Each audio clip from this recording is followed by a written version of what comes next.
going to talk to Cameron from the Nethercutt Collection in a minute here at the San Marino MotorClassic about this beautiful brass era car that he is showing.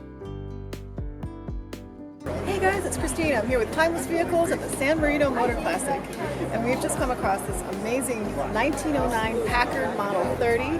Cameron Richards. Brass era cars are not usually as popular with the younger set, I would say, but you're young, so what do you find interesting about them? I think the fact that when you drive them, they're actually not as crazy as people think. Crank start is a really fun aspect about them. I enjoy just the starting mechanism and steps that it takes.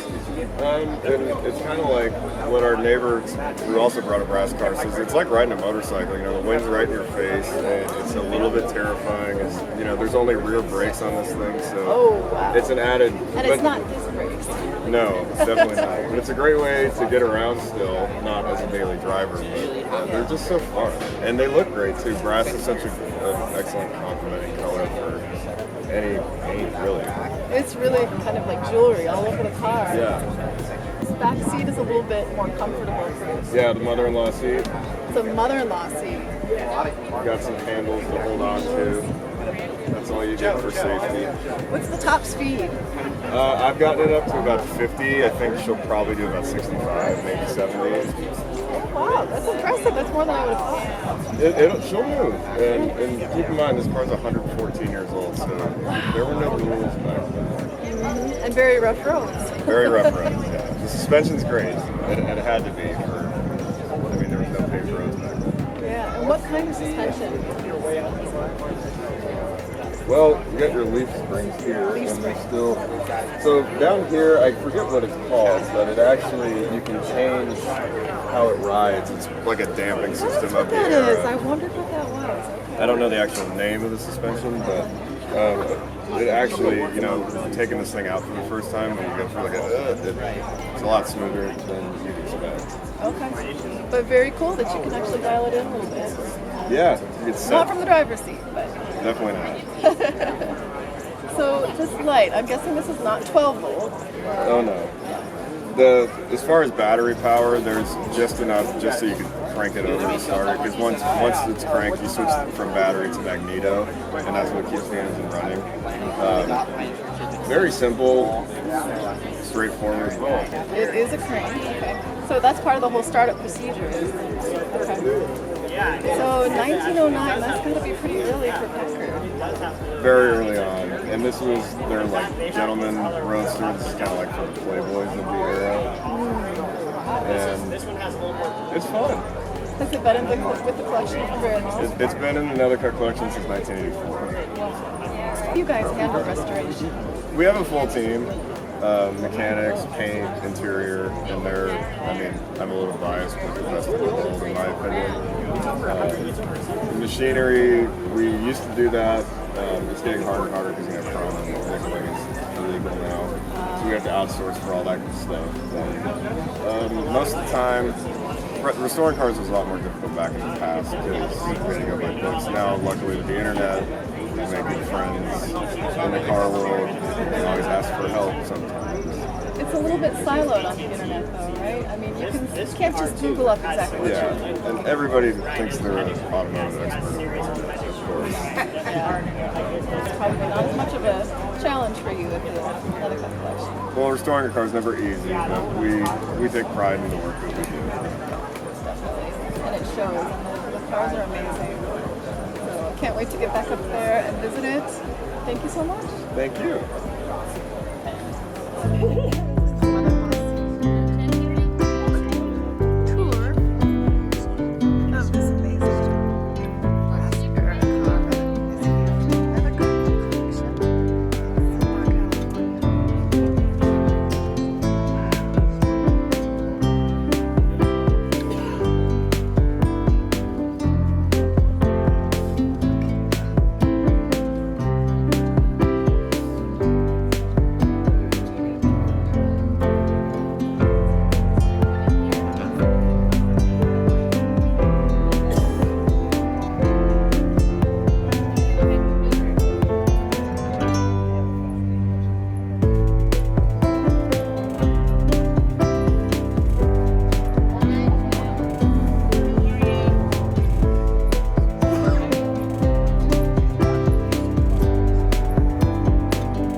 your advance and retard.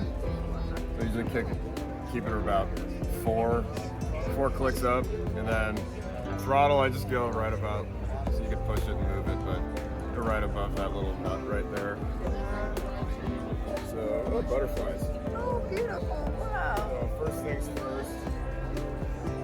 This is your decompressor. You want to pull that out, and I'm just priming it right now. So I do about 3 cranks. Very important to do it with your left arm only, or else you'll break it. There we go. Then I'll go around this way actually. So switch it to battery to start right here in the middle.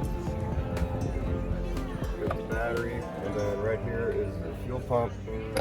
Turn that on, and now crank to start.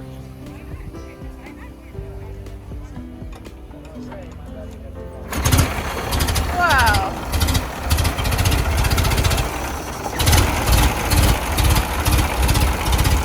Wow, awesome.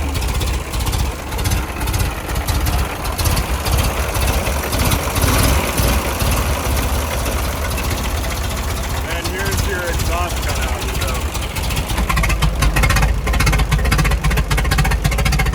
Yeah. Pretty cool.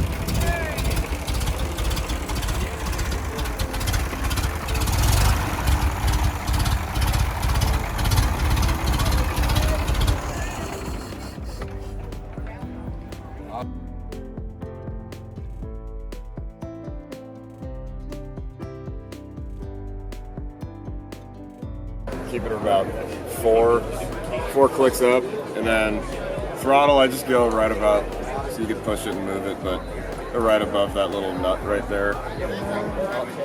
So butterflies. Oh, beautiful! Wow. So first things first, this is your decompressor. You want to pull that out, and I'm just priming it right now. So I do about 3 cranks. Very important to do it with your left arm only, or else you'll break it. There we go. Then I'll go around this way actually. So switch it to battery to start right here in the middle. Battery, and then right here is your fuel pump. Turn that on.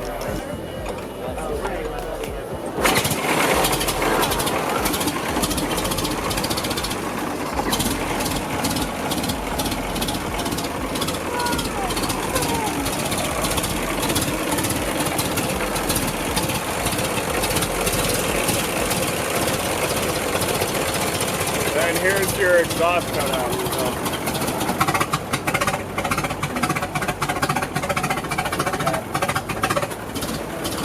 Pretty cool.